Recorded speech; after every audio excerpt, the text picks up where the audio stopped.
There are moments in life when a man questions everything he believes in. For me, that moment came when a heavily pregnant woman, an actual, breathing, full-grown woman carrying an entire human being inside her, squatted over my head and unleashed a warm, golden shower of regret on me. And just when I thought the universe had finished punishing me, she sighed deeply and released a fart so devastating that my very soul was rattled. Even the mosquitoes around me abandoned their duty and fled for their lives. Let me tell you how I, the most dignified man in Agboro Junction, became a victim of destiny, disgrace, and digestive destruction. I am a gentle young man of dignity, principle, ambition, and class. The last born of my family, but the first in wisdom. I carried myself with pride, elegance in Agboro Junction. I walked like a king among peasants. My chin was always up, my steps calculated, and my belief in male superiority unshakable. To me, women were a lesser species created for decoration and kitchen activities. Just accessories to life, like earrings or throw pillows. They were meant to cook, clean, and admire men from a safe distance. I walked with the confidence of a Lagos landlord, even though I lived in a one-room face-me-I-face-you apartment, surviving on soaked gari and dreams of a better future. Unfortunately, what I lacked in humility, I also lacked in financial stability. Life had been dealing me back-to-back blows, like a boxer using me for training. I had tried different businesses, selling phone chargers, tailoring, even barbing, but somehow, I was more gifted at creating disasters than making profits. Nevertheless, as far as I was concerned, I had style, I had poise, I had chronic poverty. Now, let me explain. It wasn't that I didn't want to work, no. Work was just allergic to me. I had tried my hand at several trades, but something always went wrong. One time, I sold second-hand shoes, but a goat ate half my stock while I was taking a nap. Another time, I tried barbing hair, but my first customer left looking like a partially plucked chicken. Then came Jimoh, a self-proclaimed businessman. His business: burglary.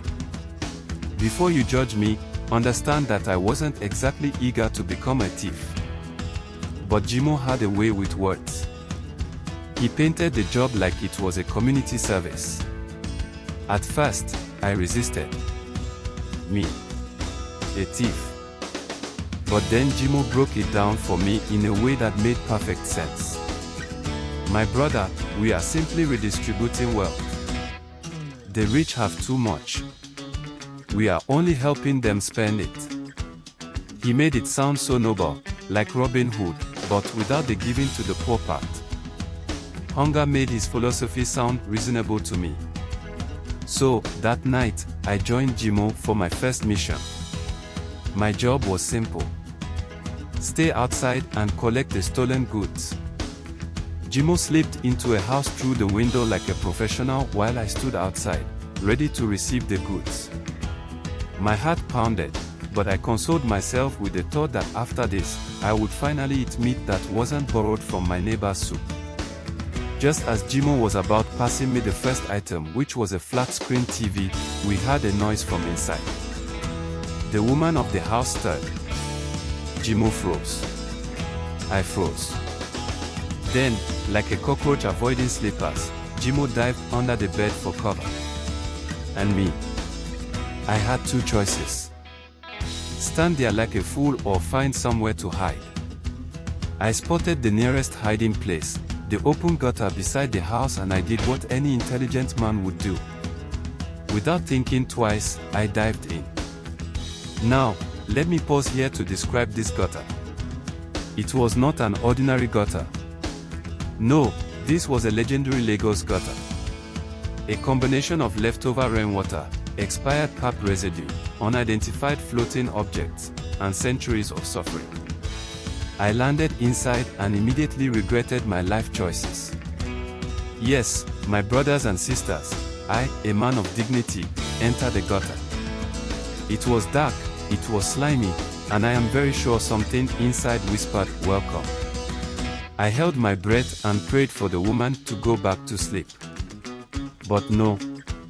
Instead, she got up, stretched, and walked outside. Dear Lord, please, what is my crime, Bigo? I wailed within me, but there was no time for regrets, because the pregnant woman was coming towards the same gutter I was laying in. I wanted to run, but any movement could betray me. So, I did what any strong, courageous man would do. I pretended to be dead. She stood right beside the gutter. My gutter. I felt my soul attempt to escape my body. She sighed, rubbed her stomach, and then, my brothers and sisters, she squatted. I squeezed my eyes shut. Maybe, just maybe, she was just stretching. Maybe she would turn around and go back inside.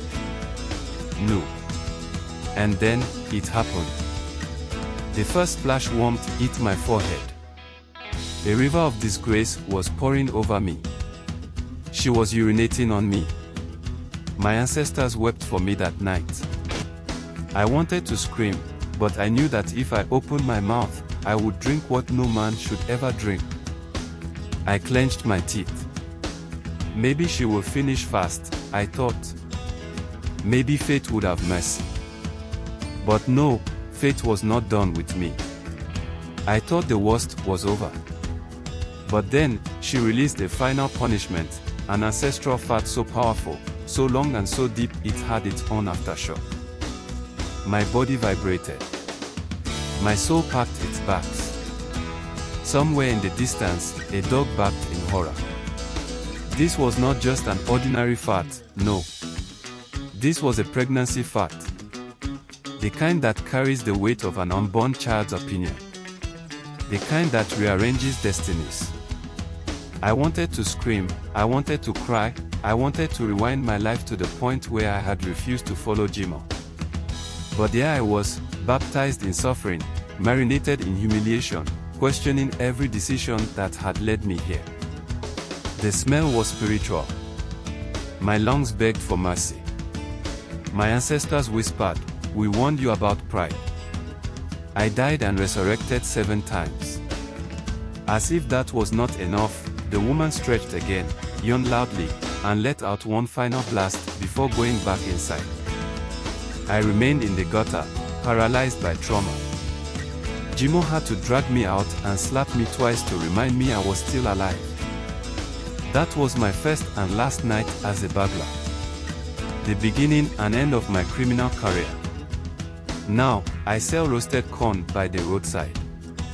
It is honest work, and most importantly, nobody urinates on me.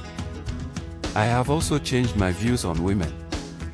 Any creature capable of such horror deserves the highest respect.